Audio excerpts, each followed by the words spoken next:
Chris, Chris, Chris, Chris. Yes, Pay attention. I'm here. Our first guest in like a week. The listeners probably thought we were dead. Rico, what'd you think, man? Do you Oh, remember? I love So, Rico. if you're listening, we usually record our intros the same day. We're a little bit behind on this episode. So life's catching up with us. We just found out that we have more listeners. Chris, I was thinking, what if we, you know how like a lot of people like have like it's like fan names. You know what I mean? Fan names. Fan, like, you know, like I'm trying to think of Oh, one. like Trekkies? Yeah. Or you know how Anthony Padilla has the Padildos? Oh, yeah. Yeah. I was thinking we just call our fan base friends. What if it's just our friends? Anyone who's listening is just a friend. I don't know. It gives me strong Sesame Street vibes. Yeah. You didn't grow up with Sesame Street? Well, we got to think of something. If you're listening out there and you can think of another name besides friends, I don't know, man. I'm just trying to relate. It's just Yins. crazy. Friends. Yeah, we're just like, hey, friends, how's it going? I don't know. The whole point of the podcast is to be able to talk about mental health openly to your friends.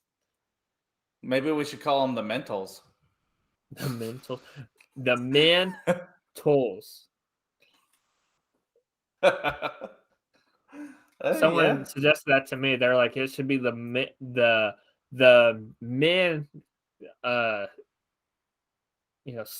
/ tool health podcast. You know, I mean, that's not bad. Tool. Yeah, it's too late for branding. Oh yeah, we're where we're at. Oh, we're working on merch. I'm currently wearing the one and only I Love You Man hoodie. Don't rub it in. Chris is insanely jealous. We don't have a website or anything, but if you're interested, I can put pictures up on our official. Oh, there is pictures up on our official Facebook page. They're custom made. They all do tie dye. We can do colors and all sorts of stuff. You know, I'm not gonna say the pricing. They're not expensive, but it's what's it called? Cuddling season. So these hoodies are perfect for cuddling season. Yeah. Chris is up in Ohio. He's insanely jealous that I got a hoodie. I don't know why. You're in Texas. Why do you even need a fucking hoodie? I'm freezing out here, dude. Freezing. What's the temperature? I think it's like 40, but it's also cloudy and rainy and everything. It's 41 here. Yeah, I'm freezing.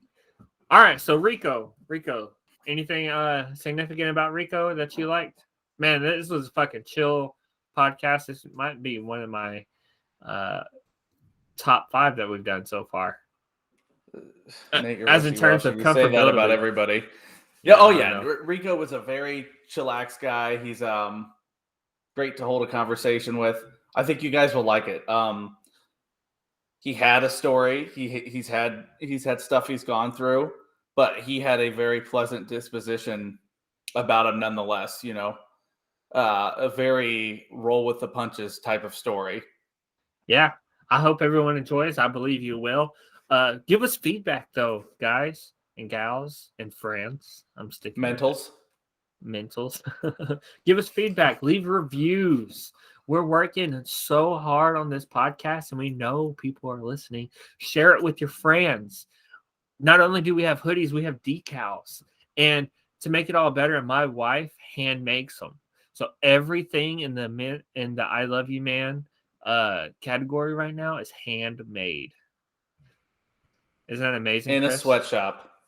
In a sweatshop in my bedroom. That's right. It's pretty great. Leave reviews. Tell your friends. Tell your family. Tell your animals. Yeah. Tell your fish. If you got fish like to listen to the podcast. right? I don't have any fish. No, I'm starting to realize why it was calling us the Mentals. All right. Before I get too crazy, without further ado, let's start with Rico. For me. Yeah. So, Well, I started recording. Yeah, cool, man. So what's up? So Rico, let's have a little introduction. Yeah, man. So thanks for having me, first of all. Thanks for being on. We've had some scheduling conflicts, and it's been tough, but we got it figured out the day after Thanksgiving. Shit happens, man. Shit happens. My full name is Ricardo Abdel Aviles. I go by many names. Normally people call me Rico. It's like my comedy name. It's a European name, right? Rico? Ricardo? That's good. That's good. I've never had someone say that. That's funny. That's actually really good. Yeah, I'm many things. Some of them are, I'm a father, I'm a husband, I'm a comedian, I'm an interpreter, I'm a host of a show called the Rico Podcast, and I'm also a purple belt in Brazilian Jiu-Jitsu under Brian Stunder and the Kayotera family. If that pretty much sums up who I am. So don't fuck purple. With me. That's pretty higher up, right? Purple? Yeah. You're in the middle of the totem pole where the white and the blue belts think that if they choke you, they get your belt. And the brown and the black belts, they just treat you like shit because it's like, they just have to, You're not here How yet. long have you been doing that for? 10 years. Oh, wow. Yeah, you can't see my ears, but. Oh, yeah. He's got cauliflower ear, everybody. Oh, wow. And they're not that bad compared to like other people. No. So, but yeah, I've been training jiu-jitsu for a while now. So, and I love it. I actually was just there today, and I was there yesterday at 6 a.m. Yeah, I was there at 6 a.m. to go roll for a little bit pre-Thanksgiving. What about stand-up? How long have you been doing that? Stand-up, not very long. April will be my 3-year mark. But I've done some cool stuff. Yeah, I've opened for Kevin Farley, Ian Edwards. I've opened for a few people. Like those are the two that like come to mind because they were the most prominent. Adam Gable, who's a close friend of mine. Terry McNeely, who's been in like Blue Bloods. He's been in, like a bunch of like stuff. He was in Gotham too. Yeah, he was in Gotham. Yeah, and I do independent shows. We have a show once a month at a coffee shop in Osage Beach, Missouri, which is where I'm at. And I'm in Springfield, Missouri. But we have a show in Osage that actually last time we had a sold out crowd. We had 37 people. We couldn't fit more because of fire restrictions. Mm-hmm. And the fire department's right next to the coffee shop, so we can't get caught fucking up, So, yeah, next month we actually have like another show, December 18. So yeah, we're looking to try to run more comedy shows in Osage Beach. Do you usually stay local, or do you ever tour? Or no, I toured for a while. I went to Texas. It was probably the Midwest. Texas, Arkansas, Chicago, St. Louis. What was the other place? I've been to a couple places to do stand up. So what got you started? What got you started in stand up? It helps. It helps to. What stand up does for me is that it helps me be able to write down how I feel about something and make fun of it and just be honest with myself, not take myself too seriously. And how it started was I had a friend of mine that he had dared me to do it. And I was like, you know what? Yeah. So I read a few books, and for like 6 months, I'd go to the comedy club and just watch. And then I just started going on stage. And ever since then, like I didn't get laughs for like 6 months though. Like isn't that crazy? It was no, it's not. Did that mess with you? Did that ever discourage you or anything? Fuck yes, it did. Fuck yes, it did. You fucking out of your mind. Because I thought about doing it, and I'm so worried about that. Like I don't know if I can because handle here's the thing, man. Between going to war and bombing, I think if you told me, listen, you got to go back to Iraq for 5 months, but you won't bomb for a whole year. But then after that year, you got to go back for another 5 months. Like, you know what? I'm gonna think about it. I'm gonna think about it because it's fucking soul crushing, and you can't shoot people. You know, like you can't like boo, like fuck you, dude. Like no, you can't do that. So you gotta like you gotta really fucking humble yourself. But it wasn't as bad. I competed in jiu-jitsu for a long time, and you know, taking a loss on silly things like you know dumb little things like it helped my self-esteem. But I'd rather get choked every day and not bomb than bomb and then be better at jiu-jitsu sometimes, to be honest with you. Have you had a moment that you can think of that like doing stand-up, be like, man, I don't think I'm cut out for this. I don't want to do this anymore. Nah. And then like if so, you never had that? No. They said that was the most interesting thing about oh god, he just passed away. He plays the pigeon in Mike Tyson's Mysteries. Oh, I know who you're talking about, the SNL gentleman. He's real famous. Mark Norman. No. He was in Billy Madison. Chris Farley? This is gonna kill me. This is gonna kill me. I know who you're talking about. Anyway, starts with I'm gonna think of him. And I'm gonna feel like an idiot. Yeah, no, you're cool. They said his best trait was he could go out there and he could bomb, and he did not give a flying fuck. He could deliberately go out there and give bad material, and he would feel fine about it. I recently just discovered, because I've been in a better place mentally. You know, Saturday we had a show, and the headliner couldn't make it. So like, I have 20 minutes. It takes that long to get jokes, and I write every fucking day.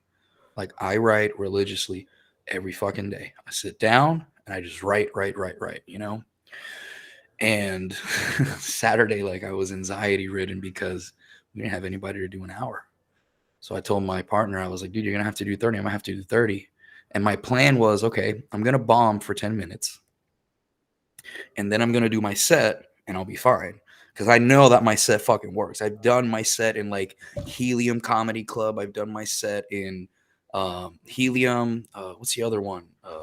The Funny Bone. I've done my set in the Funny Bone, and like it's done okay, you know. And before I went on stage, I called my comedy mentor, Adam Gable, and I said, dude, I think we're fucked. Like we only have 3 people. One of them doesn't have more than 8 minutes. And he goes, just go on stage and talk like you're talking to people. Just go on stage and talk like you're talking on your show. You're going to be fine. So I wrote like a bunch of stuff, and I go on stage and I open up by saying, give it up for your host, Eric McElroy, which is also my host on the show. Eric is so fucking old that they didn't give out a Medal of Honor when he was in the Navy. The honor was coming back alive. The whole fucking crowd like started laughing, and I just kept going on, and I get the light, and I got pissed. I go, motherfucker, I know I've only been here for like 18 minutes. And Eric looks at me and he writes on a board, he's like 37.40. And I'm like, oh shit, we gotta go because they can't sell alcohol past a certain time. So I was like, you know, and I was like, oh, cool. And like, then it was like empowering. So I listened to that, and I got about like 8 new jokes that I got to refine. Yeah, I got to refine like 8 jokes that I got that I really, really liked. But dude, it just depends, man. You know, you bomb really hard because sometimes, you know, people sometimes need permission to laugh. That's a huge issue you're going to see, is that some people, they're like, oh, you shouldn't say that. It's like, listen, fuck you. First of all, I can talk about whatever I want. You can choose not to listen. You can choose to walk out. And I've had people that do that. I've had people before that I'll say a joke and they just walk out, and I'm okay with that. I have yet to have someone like come at me after a show and try to like question something. I did have a beautiful moment 2 weeks ago. We did a show at a place called Chevy's, and I have a joke about my real mom, which if you couldn't tell why I call her real mom, buckle up. And I was like, I'm glad that we have a COVID vaccine finally, because my mother's been practicing social distancing for 32 years. And the gentleman walks up to me, he shakes my hand, and he's like, my mom wasn't in my life very much either. I go, it happens, man. It's like, you just, you know, shake my hand, and that was cool. But I normally am pretty careful with the things that I say, because I want the message to come across clearly, and I can explain each and every one of my jokes. Mm-hmm. Do you talk to your mother now? The what? Do you talk to your mother now? Oh yeah, yeah. I thought she was just talking to me today. Yeah, Your real mom. yeah, yeah. So Yeah, you've mended that fence then? I wouldn't say mended because there was nothing to mend. It wasn't my problem, you know. She's the one that left. You know, I don't have anything to mend. I understand. I've understood from for a while that parenting isn't for everybody, man. It's not. Parenting's not for everybody, and I think if everybody in society would understand that, I think the people would do a little bit better because being a parent's pretty hard. You know what I'm saying? And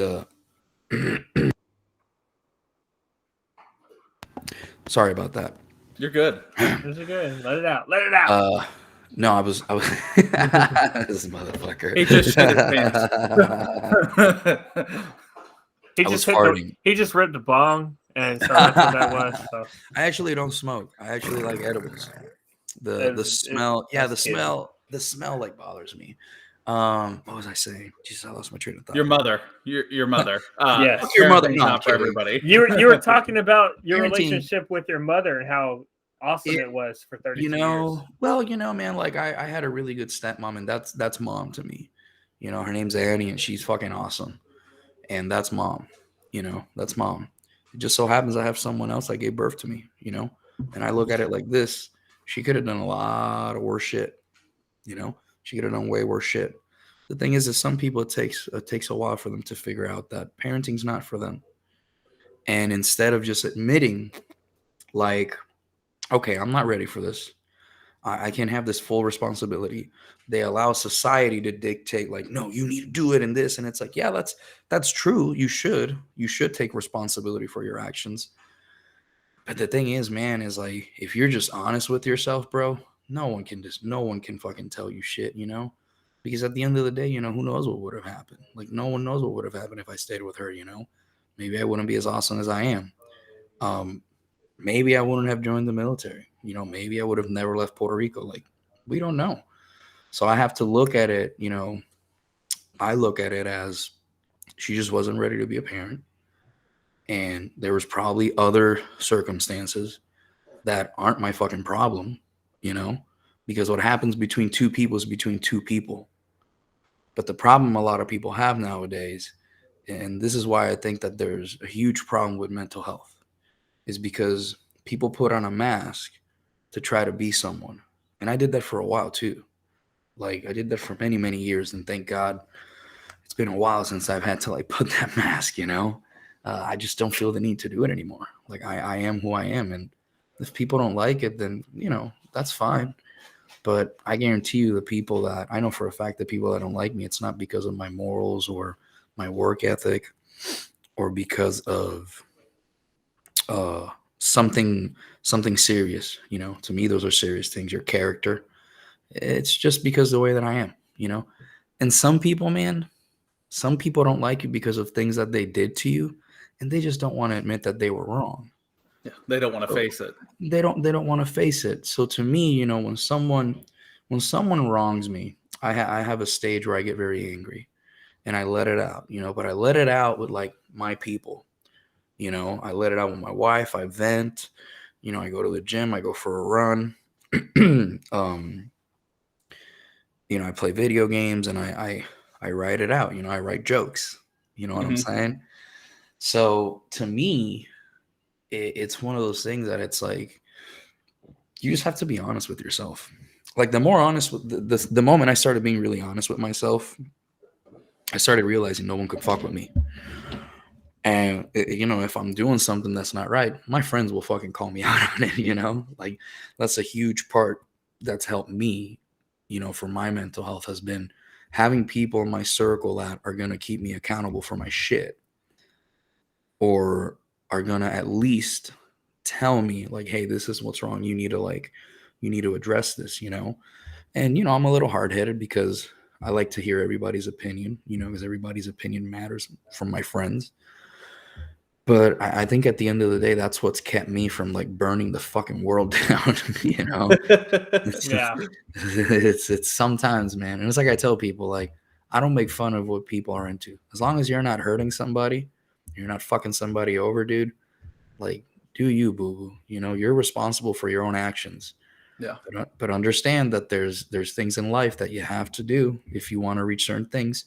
You know, there's things in life that you have to like do daily. Like you got to brush your fucking teeth daily. You know, I have to go to jiu-jitsu daily. I have to like stretch every day. I have to meditate every day. You know, I have to drink 2 gallons of water every day. I have to take my vitamins every day. Wipe These your aren't. ass. Yeah, you got to wipe your ass unless you have a bidet. Yeah, bro. Hey, I have a bidet. Hello Tushy, man. Not a sponsor, but I really want one. I really want it, dude. The Hello Tushy, man. Message them. We don't have the big enough fan base, bro. Like Bro, I've already looked at does not matter. Let me tell you something, dude. I got sponsored by a dude named Q5 Sports Nutrition, a company called Q5 Sports Nutrition when I was a blue belt. Okay. I had no fucking following. None. And these were supplements that were like, dude, I swear to God. And I interviewed the guy, Bill Thomas, who created it. And what I would do is every time I go to a tournament, I just give people a free sample. And they were legitimate. Like I don't sponsor something that I don't believe in or I don't understand. Yeah. Because it scares me to like, you know, it's like with the vitamins. Promote like, that. Yeah, because it's like, and you know, I also want to know, like to me, when I promote a business, I want to know what you're about. Yeah. Podcast is different because I can't know everybody. Yeah. And the podcast, a lot of times it's more of like, you know, what's the theme of the podcast? Are we going to talk about like, you know, porn stars and shit like that? Like, sorry, like, you know, it's not something that I'm going to be able to like do. I can't go in depth on that. Yeah, like I can't, because that's the thing. And I use that as an exaggeration, but it's like, it's funny. But it's like, I don't want to talk about things that I don't know or understand. Yeah, the same. But like the Hello Tushy, man, like, dude, I think they would be perfect for this podcast. But seriously, when you go, I've tried contacting them. When you email them, or whatever, they literally like they want like 5,000 downloads a day and like minimum and like all sorts. Yeah, their list to be a sponsor is insane. That's why I've never heard them on the show, because they have porn stars. It's exactly why they have a demographic. No, I mean it's a men's. Every single podcast I listen to, and this probably isn't the platform to be having this conversation, but every single podcast I listen to, it's a men's podcast. You know, the demographic is men. You know, and like a bidet, you know, you really think of women.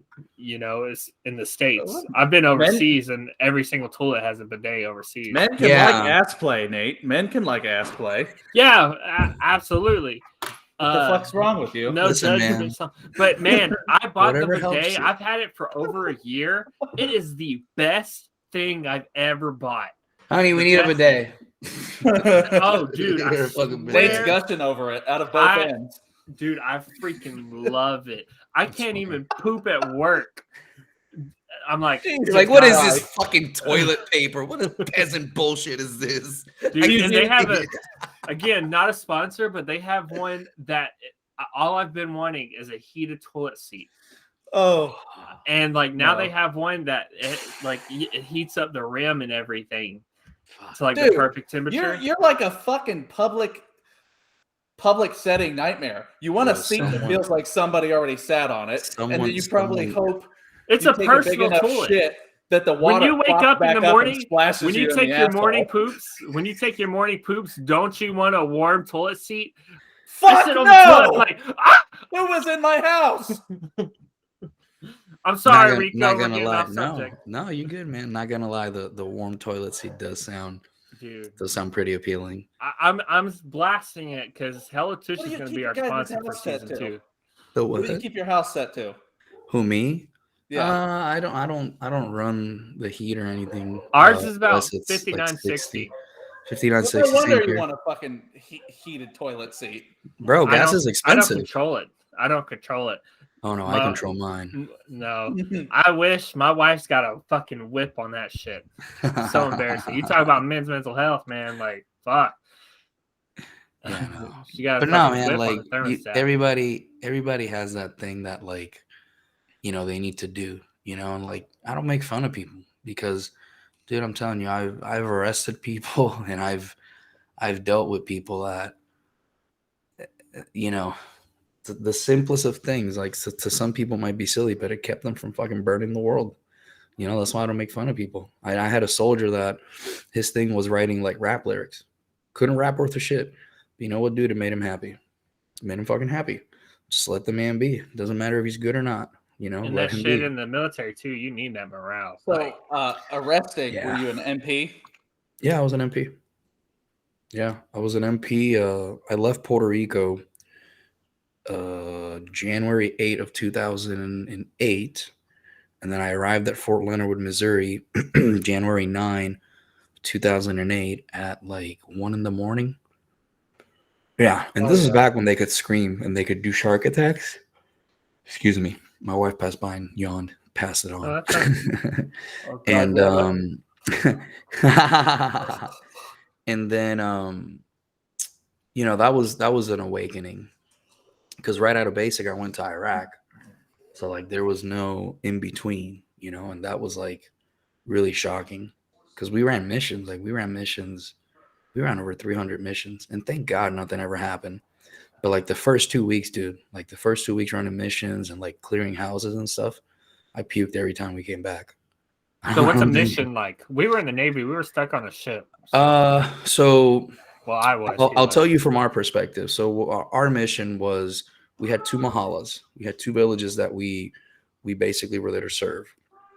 And what we would do is we would go on 3 to 4 vehicle convoys, and we'd meet up with the elders, meet up with, you know, the people, and talk to them. Our primary mission was what's called PTT, Police Transitioning Team. We were there to teach them how to be cops, how to clear houses, how to conduct police work, how to conduct an interview, how to conduct an interrogation, you know, how to follow paperwork, how to look at evidence. And we cleared a lot of bad guys. But we never got hit, man. I thank God. Like, God damn it, we found a lot of fucking IEDs. And like, I remember like the first time we found one, I have a picture on my Facebook. It was 2 rockets like aimed, and they were in like this little sewage thing that was like, it was pretty big. And you could tell they did it last minute, because you could see the wire sticking out, and like the screen of the fucking cell phone was sticking out, which coincidentally, when the sun hit it, the glare of the screen was what gave us like, oh shit, something shiny in the street. That's not normal. And we cord on it and we find it. And I remember I got back and I was like laughing about it. And I didn't puke. And then we were sitting down cleaning weapons. Me, Jared Pittman, Christopher Betcher. These were guys that I went down there with. And Christopher goes, I could have been it. And I was like, what are you talking about? We're fine. He's like, no. That could have been it. Like, that could have been the one. And I was like, no. And like, just like, I cleaned my weapon, and like, as soon as I laid down, like that sensation, I ran outside and went to the back of my hooch and just started puking. Because the realization that people want to do you harm, no matter what the fuck, you know, no matter the color of your skin, just because you have a uniform on, in, you know. But I dealt with that, you know. That took a while, and that changed me a lot. Because if you look at pictures of me before the Army, during the Army, and then like after, like there's a huge change. And I never noticed it until my mother pointed it out. My mother's like, I want a picture of you. How was your transition mentally from military to civilian world? Oh, it was shit. It was fucking shit. It was hard. Yeah. Because you go from having structure every day, to you can do whatever the fuck you want. So the thing is like, for me, it was more difficult because I didn't go back to Puerto Rico. So I'm dealing with the culture shock, which I still deal with nowadays. You know, like there's certain things that people say, like certain sayings that I'm like, the fuck you mean by that? You know, because I'm very introverted. I don't go out much. And I know that seems like crazy to believe, but that's very true. I fucking hate going out. The only reason I do well in comedy is because of the people I surround myself. But we would do sold out shows. We had a show one time, it was 110 people, and everybody wanted to hang out. I was the guest, so I did 15 minutes, and I closed out with a new joke I had written. It killed. Got an applause and everything, and people wanted to hang out with me. And I'm in the car on my Switch. It's fucking playing. Bye, motherfuckers. Yeah. And my co-host, who we toured together, he goes, hey man, you got to go back inside. And I was like, the fuck, I'm not. There's fucking like 100 people. And there's like, well, there's a lot of people asking to take pictures and shit. And I'm like, this is stupid. I'm not doing it. So I did it. And I regret that because that could have been a good opportunity to meet cool people and like good people that maybe just wanted to talk to me. Network. But yeah, and like my transition was really rough because, you know, I came out from Korea. And when I came out, I remember I had a girlfriend at the time, and she was moving over here to be with me, and she set everything up and whatnot. But I was just terrified because I didn't want to go back to Puerto Rico. There's fucking nothing there. There's nothing there for me, you know? Was part Not of to your say, reason of going into the service to get out of Puerto Rico? oh yeah, 100%. 100%. I was homeless for a while. Like most people don't know this, actually. I've never talked about this, but I was homeless for a while because me and my dad didn't get along. Because what I never knew until like a few years ago was my father was an undercover cop for 17 years. So I never knew that. I knew he was a cop, you know, and I knew he was very fucking well respected. Like gangbangers that I would see, like their kids. There was people's parents who were gangbangers that my dad had arrested that they respected him. But I never put any fucking thought to it. You know, you're a fucking kid. Who cares? And, you know, I was pretty popular in high school. I was an interpreter. You know, I was part of FBLA. You know, I did really good. I had a job. So, like, you know, I played Yu-Gi-Oh! Like, I did a lot of cool shit that people never fucked with me. And in Puerto Rico, like, we don't really have bullies. Like, let's say me and Nathan are friends, right? And then Nathan says, hey, Richard, I don't fuck with Chris. I don't like Chris. I just don't fuck with him. I'd appreciate it if you didn't fuck with him either. So because I trust Nate's judgment, because he's my homie, I don't fuck with Chris, but I'm not going to talk shit about Chris. So that's how people dealt with shit, you know? This is a very likely scenario, too. That's funny. So, you know, coming to the States, everybody's like giving each other shit and ribbing each other. I'm like, bro, what the fuck is your problem? Like, you got a fucking issue with me? And like, I didn't realize that like I had like a big ego too, you know, because I had served in Iraq, you know, I had gone to SWAT school, I'd done all these fucking cool things. So I'm thinking I'm like the big dick in a locker room. Mm-hmm. And then I came to realize that there were bigger shark in the ocean, you know. I started training jiu-jitsu, and when I was training jiu-jitsu, I remember I met this skinny little dude named Kyotera. And jiu-jitsu is what honestly like saved me from drinking myself to death. Because I wouldn't drink a ton, but I would drink probably, you know, 3-4 times a week. Like Thursday, Friday, Saturday, we were probably having drinks, you know? Yeah. And I remember I went to jiu-jitsu because I wanted to start again. And I had this idea that I was like, I have a bucket list. And I was like, you know what? I'd like to just train martial arts. And, you know, I got out and had my medical paperwork and stuff. And I got, you know, compensation and whatnot. And it wasn't much at the time, but it was enough that I could live off. And I told my girl, I said, I think I want to pursue martial arts for a few years and just see where it goes. She's like, okay. You know, as long as bills are paid, I don't give a fuck. So I went to a few gyms, and then I ended up in a place called Springfield BJJ, that was ran by Brian Stubner, who's still my black belt now. And I remember trained with him. He was a little guy, like 150-pound guy. Everybody else I ever trained with were big guys. And it's like, oh, you just got to muscle out of it. You know, you move him. You know, I go against this guy, and he makes me his bitch in like 5 minutes. Like, he just chokes me. Like, I think he choked me like 40-something times in 5 minutes. Wow. And I'm like, there's no fucking way. Like, dude, I've been to war. What the fuck is this? So I fell in love with it. And then I started competing. And I fell in love with it. And then, again, my ego came back because I just had to feel like the problem I have, or I used to have, I don't have it anymore, is that I was so in shock with some of the stuff that I saw in law enforcement and that I saw in Iraq that I always wanted to be prepared in case evil struck, you know? So You saw the world through a That's what different you were lens. trained to do, too. and that's the thing. And I was young, and, you know, I didn't have a lot of training. So, like, to me, it was like, you know, I didn't want to be homeless again either. I was homeless for about 4 or 6 months. and it was just it was rough, you know. And were you couch surfing at that time, or were you sleeping on the streets? Dude, I was just sleeping on the streets. And I'd get I for a while I stole food from the food court, because where I was at, they had it was like a food court, right? And they would call out a number. So I just listened. It's like, 34, 34. And if I heard 34 3 times, I knew that the fourth time they took it to the back and threw it away. So I just sit and like 34, 42. And okay, memorizing.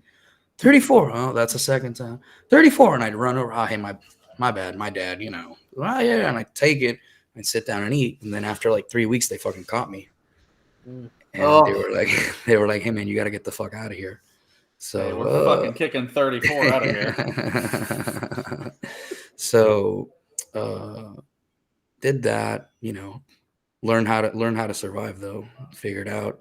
Then I got like a little apartment.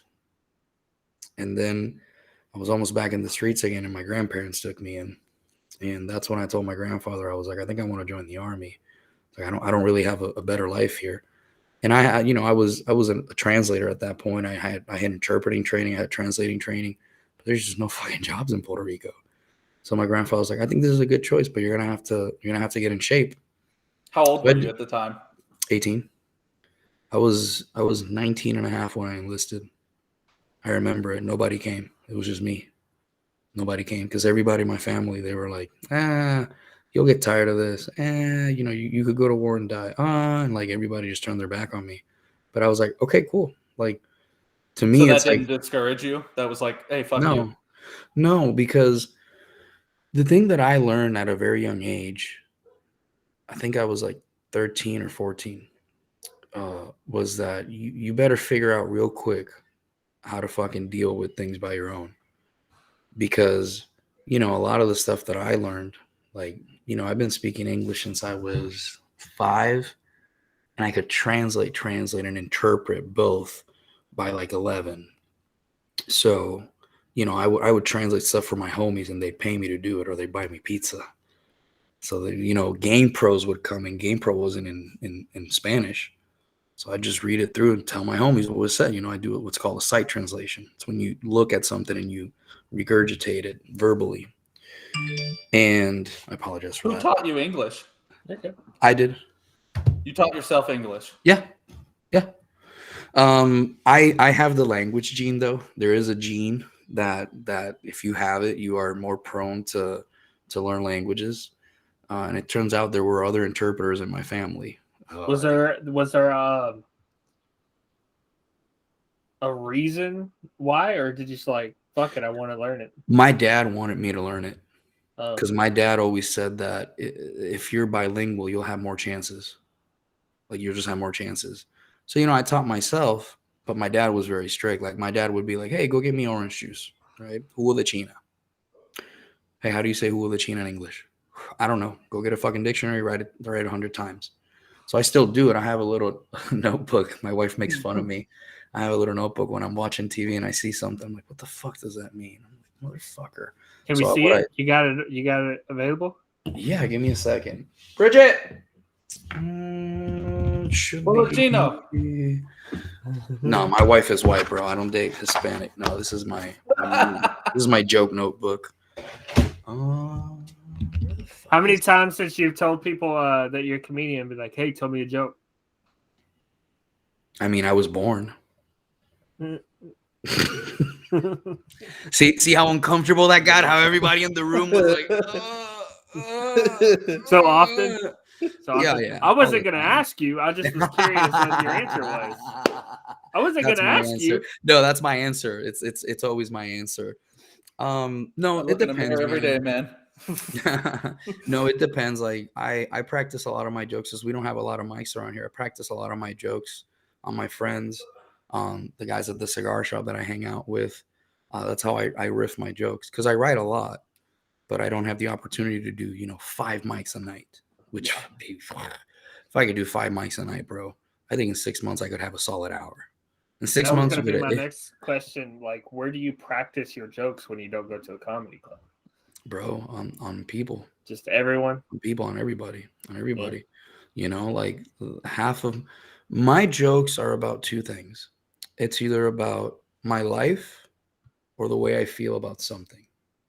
Because I think that's the only thing that I can do that makes me genuinely funny. So like I recently like discovered like, you know, I was on stage the other day for 37 minutes and I was talking about a person we had on the podcast named Movita Johnson who went to jail for perjury. Perjury, because she wrote someone's name fucking incorrectly. That's how petty political parties are. Listen, dude. Yeah. I've called my wife the wrong name during sex, and I'm still alive. So you know what? I guess I'm doing all right. That's why you always stick with babe or baby. Sweetie, honey, sweetie, honey. Exactly. Yeah.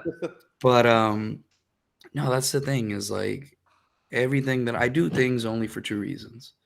I do things because it's something that I love to do, or it's something that I have to do in order to accomplish a bigger goal. If not, I just don't fucking do it. You know, I help people. Don't get me wrong. Like if someone asks me for help, I'll fucking help them within reason. But I think like the problem a lot of people have is they don't really know themselves. And like if you don't really know yourself, anybody's gonna make you your bitch. That's why it's so hard for me to get pissed. Do you think the divorce helped you discover more about yourself? It wasn't really divorce. We had common law is what we had. Oh. Which, you know, 7 years. That was rough. And it was, you know, I take responsibility for that because I should have been a little wiser and I should have just cut that ties sooner, you know, but I was scared of being alone and I just didn't understand that it just wasn't healthy. So, you know, I always blame that on me. What were the warning signs that you were avoiding? She used to hit me. She used to hit me and I never hit her back ever. You're not supposed to. Nah, one time I judo through her because she came at me with her knife. She came at me with her knife and it cut my foot. And I still have the scar. And she came at me and I fucking judo through her. And I was fucking bleeding all over. And she was like, I'm gonna call the cops. I'm like, call the cops, bro. I'm going to the hospital. And I left and I went to Rolla to visit a friend of mine, like an hour away, because I didn't want to go to the hospital because I'd have to report it. And I was just fucking embarrassed. And I remember like after that, I didn't leave. You know, I just didn't leave because I was like, oh, it'll get better. Things will get better. You know, it'll get better. It'll get better. You know, but what was your point that you're like, I've had enough? We ended up having like an open relationship for a while, and it just didn't work. It just didn't work. And isn't that the funny thing about the human brain? Was it her idea or your idea? I don't recall. I'm gonna be honest to you. I really don't recall because a lot of that stuff I kind of suppressed it or dealt with it. I'm gonna say it was my idea just because I'm the dude, you know. And we sat down and talked about it. And like, she then one day looked through my phone, which by the way I never had locked. And she's like, "Oh my God, you're cheating on me!" And I'm like, "What are you talking about? Like what?" I thought we were cool. And she made a big deal about it. So I was like, okay, like whatever. And then she came back with some friends, and I was like, I looked at other friends, and I'm like, I'm not the guy, and you people are not the people who are gonna fucking fight me. Like I'll fucking snap your fucking arms. Was it guy? And it was one guy, and it was a female friend, and she like took some of her stuff and left, and I was like, cool. Like she called like our landlord, and our landlord was a guy who I trained jiu-jitsu with, and he put a restraining order on her to not come to the apartment unless, you know, given permission by him. And then that night I was like trying to be civil, like, listen, you know, I can still pay for the house, it'll be fine. Well, I've been stealing money from you. She was skimming money off my savings, which wasn't each other's name, so technically it was our savings. And then she took the rest of the money with her. And that's when I lost my cool. That's when I really lost my cool. And I was like, I said, listen, don't ever fucking come near me. Like the next time you come near me, I'm going to take that as a threat. And just so you know, you're not allowed within any of these properties, because my buddy owned a lot of properties. And the funniest thing happened, man. Like the moment she left, like life just like changed. And it was like a veil of shit was lifted. And turns out she's doing even better. Like she's gonna be a fucking vet, you know? So we both got something out of it. And I realized that, you know what, I should have ended that sooner. And, you know, maybe I shouldn't have done this wacky idea because it's not for me. You know, again, like some people, I know people who are polyamorous, I believe. I don't know the terms. And it works great for them. It works great. Mhm. It's just not my thing, you know? Did you guys have a kid together as well? No. I ended up getting who I thought was a friend pregnant. And that was a very long ordeal. It was very difficult. To this day, I still don't have some answers. What I think happened is that her family was like, no, we need to do this. Like they wouldn't even let me put my name in the birth certificate. And we went to mediation. You know, in the end, the truth comes out. That's something that I've learned. There's an old saying that my dad used to say, no hay mal que dure 1000 años, ni cuerpo que lo aguante. There's no evil that lasts 1,000 years, nor a body that can withstand it. So she got an attorney who, the attorney just, you know, was answering things late and like would say one thing and then it was like another thing. And then recently she actually filed an affidavit that said some things that were very incorrect. So we put in a bar complaint. You know, it's it because we have the paper. I have the paperwork already and good. But you know, man, the number one thing that kept me going was my attorney was like, it's not about you. It's about your kid. Let her say whatever they want. They try to bring up my PTSD. They try to bring up the fact that I have a medical marijuana card. And they God try, forbid. that's a HIPAA violation. Can't do that. Can't fucking do that. And the thing is if I was like a chronic like weed user, which I'm not, like I have rheumatoid.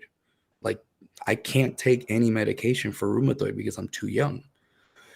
So, you know, after some time, I kind of just came to the realization that the best thing to do is just to forgive, not forget, just forgive, because it doesn't matter. Like once you have a kid, it doesn't matter. And I'm a lot happier now because it's like now I'm at a point in life where it's like it doesn't matter what people do, what people say. I'm just like, cool, like I know myself pretty well. And it took me a while to talk about that because for the longest time I thought I was doing something wrong. But it's like, dude, I the only thing I did was I got her pregnant, you know? Like that's it. But the whole time I was there. Accidental, you know? I'm assuming, right? Well, you know, when you don't read the vasectomy instructions after you get one. You didn't wait the 14 days. 30. Oh 30, shit. my man. 30. I was listening to a podcast and they said you have to let loose 25 times before. Oh, you got to clear the chamber? You have to clear the chamber 25 times. You have to clear your tubes. Yeah. You have to clear what's left in the tubes. And if you don't, then, you know, you get a little miracle. Yeah. But honestly, I'm trying to get one right now. Dude, it's the best thing ever. For my mental did it hurt? Health, I did. I'm too. What was the first time after the vasectomy? What did that feel like? There's blood everywhere. No. Were you nervous? No, because like here's the thing, man. And I actually had this conversation with a homie of mine who just had another kid, and he's gonna get his. And I told him I'd pick him up. He just scheduled it too. It's so amazing because here's the thing. It's only 98% effective, right? So there's still a 2% chance that it happens. But here's the thing. It's so amazing. Like not having to worry, like, especially if you're married and you love your wife, like, listen, not having to pull out is probably one of the best things ever. Like, I'm sorry. I'm telling you, because I pull out, we're having sex less, dude. Fucking sucks. Fucking sucks. Being married and wearing condoms fucking sucks. Exactly. Oh, yeah. Exactly. It's like, and then if you add it up, like 3 kids. Well, Jesus fucking Christ, Chris. Fucking You Netflix and chill way too much, motherfucker. Dude, Jesus I Christ. have 3 one fucking kid. kids. God damn. Dude, Are he you fucking Hispanic? He meets a chick and they're fucking knocked up 2 days later. I am potent. Oh fuck, bro. The fuck are you eating? Jesus. And he needs to be snipped. Yeah, but I no, thought about man. What I learned out of this whole thing, you just have to forgive, because people are gonna do what they want to do. And I'll say this right now. Don't trust fucking attorneys. Don't trust attorneys. Because attorneys, as long as the case is going, they're making money. Mm-hmm. And I'm glad I had a good attorney, because my attorney was like, no bullshit. Like, this is what it is. This is what we're going to do. You know, this is how things need to happen. And he's like, it doesn't fucking matter. What matters is your kid. And he kept me that straight path, because there was a lot of stuff we could have brought up that I know for a fact, like, it was relevant. But I made a promise. I'm like, cool, I won't bring up these things. We'll forgive. But then, you know, they came at me sideways. And, you know, people are always going to be like, oh, well, you know, this happened and that happened. And it's like, well, yeah, but let's look back. Because if you look at, like, when you go to a shrink, right? What do they say? Well, tell me about yourself. The reason they're doing that is because they're trying to establish where things went to shit. So, like, That's where what things we're went doing. to shit, yeah, where things went to shit was when she decided to get an attorney first. And then that attorney was, like, very pushy, even to the point that in court, she was like, well, you said that this was easy. I was like, I've never talked to you. And then my attorney was like, well, you know, we're going to call her to the stand. And then we got kicked out and whatnot. And I don't know what happened there. But it was like, dude, like, there was so much stuff that it's like, where are you getting this? Like, are you? And, you know, bless her heart, you know, it is what it is. And it's like, I don't hate her or anything. It's just, I feel bad because, you know, if some of the stuff that was done to me was done to another veteran that has the same skills as me, but doesn't have the patience I have, I don't know what's going to happen. And that scares me a little bit, because I can understand that people make mistakes. I can understand that. But when you do the same thing 3, 4, 5, 6, 7, 8 times, 9 times, 10 times, that's not a mistake. You're just being an asshole, you know? Mm-hmm. And that's the thing, is like, you got to, like, figure out, like, how do you deal with it, you know? Because that's the thing that I've learned through my whole life. Like, when I was homeless, I only had 2 things to worry about. I had to worry about a place to sleep where I wouldn't get fucking killed, and food. When I was in Iraq, I only had to worry about, you know, 2 things. It was not getting myself killed, not getting the people next to me killed. You know, life was simple.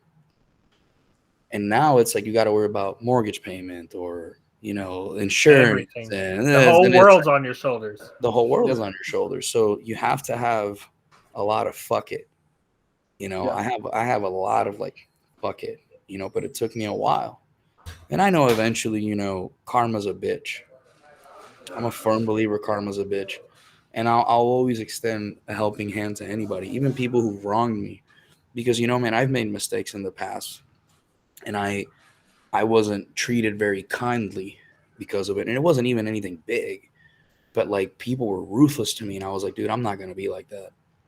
So, you know, if people apologize to me, like, cool, we're cool. And we can continue to, you know, just because it's like with my ex, just because we both had issues, you know, and I had a temper and I said things that I shouldn't have, you know, I admit that. But the thing is like, let's look back at what happened.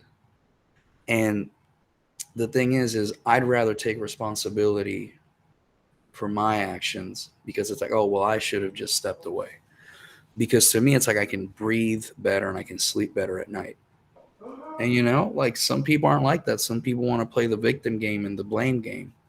And to me, it's like, I look at it and it's like, well, you know, maybe I should have read the fucking vasectomy instructions. That's one thing I could say. But then the argument to that is, I wouldn't have a wonderful kid.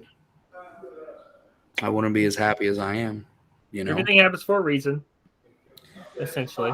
Sometimes it's because you're dumb. Yeah.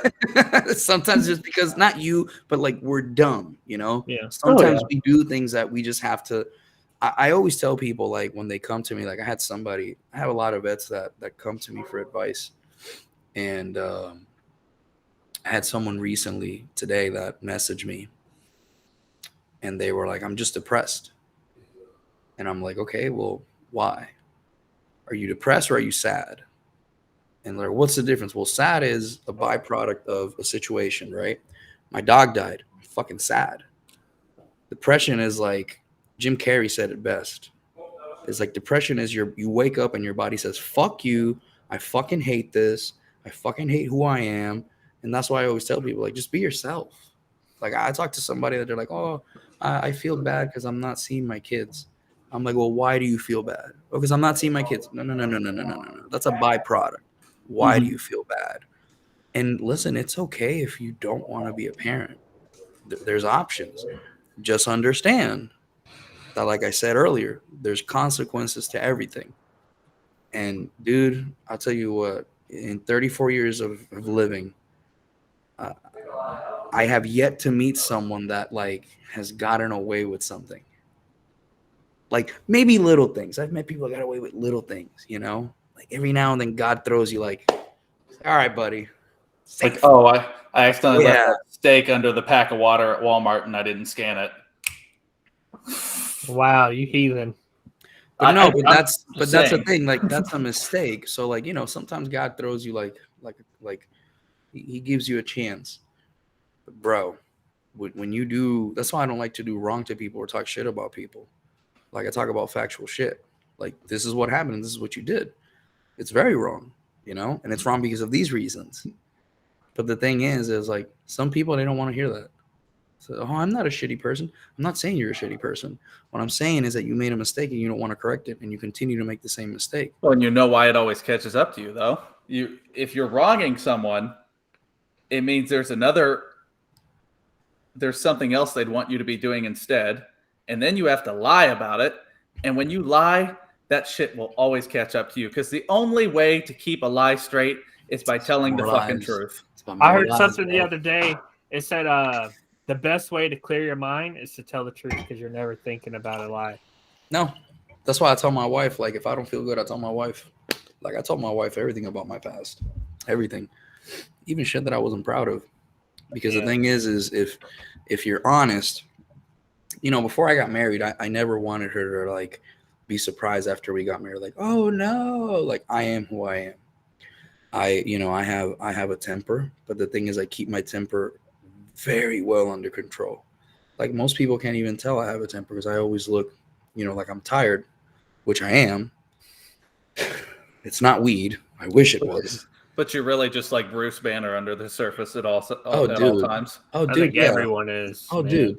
No, not everybody. There's people who I've met people who are like, oh, fuck this dude, and I'm going to do this and do that. I don't say that.